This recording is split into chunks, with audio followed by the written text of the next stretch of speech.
Naglunsad ang Ukraine ng malawakang drone attack sa St. Petersburg kasabay ng pagbubukas ng St. Petersburg International Economic Forum o SPF.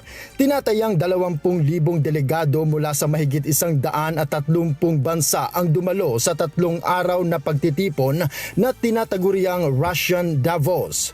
Ayon kay Ukrainian President Volodymyr Zelensky, tinamaan ng mga drone ang St. Petersburg Oil Terminal at ang Kronstadt Naval Base, isang mahalagang pasilidad ng Baltic Fleet ng Russia.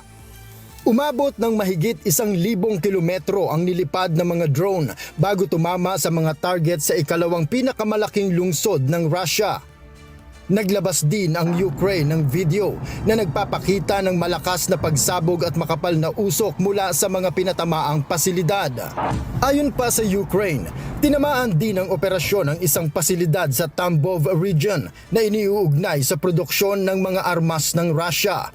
Dahil sa pag-atake, pansamantalang isinara ang Pulkovo Airport ng St. Petersburg at naantala o nakansela ang ilang flight.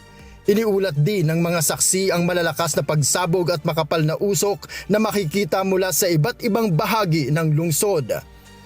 Ayon naman sa isang advisor ng Ukrainian Defense Minister, mistulang nagsimula ang Economic Forum sa gitna ng usok mula sa mga pag-atake. Sinabi ng mga opisyal ng Ukraine na layunin ng operasyon na gambalain ang prestihiyosong pagtitipon na dadaluhan ni Russian President Vladimir Putin at mga opisyal mula sa iba't ibang bansa. Ang SPF ay matagal nang itinuturing na pangunahing economic forum ng Russia para makakuha ng mga dayuhang mamumuhunan sa bansa. Ngunit matapos ang pagsalakay ng Russia sa Ukraine noong 2022, maraming bansa sa kanluran at negosyante ang tumigil sa pagdalo sa pagtitipon. Sa kabila nito, dumalo pa rin ang mga kinatawan mula sa Saudi Arabia, United Arab Emirates, Belarus, Cuba at iba pang kaalyadong bansa ng Moscow. Ayon kay Kirill Dmitriev, economic envoy ng Kremlin, nananatiling malakas ang suporta ng mga bansa ng Global South sa Russia. Samantala, mariing kinundina ng Kremlin ang mga pag-atake. Ayon kay Kremlin spokesman Dmitry Peskov, magpapatuloy ang Russia sa pagtugon nito sa mga operasyon ng Ukraine. Ayon sa Russian Defense Ministry, umaabot sa 354 Ukrainian drones ang napabagsak sa iba't ibang rehiyon ng bansa sa loob ng magdamag, kabilang ang mga lugar malapit sa Ukraine at Crimea.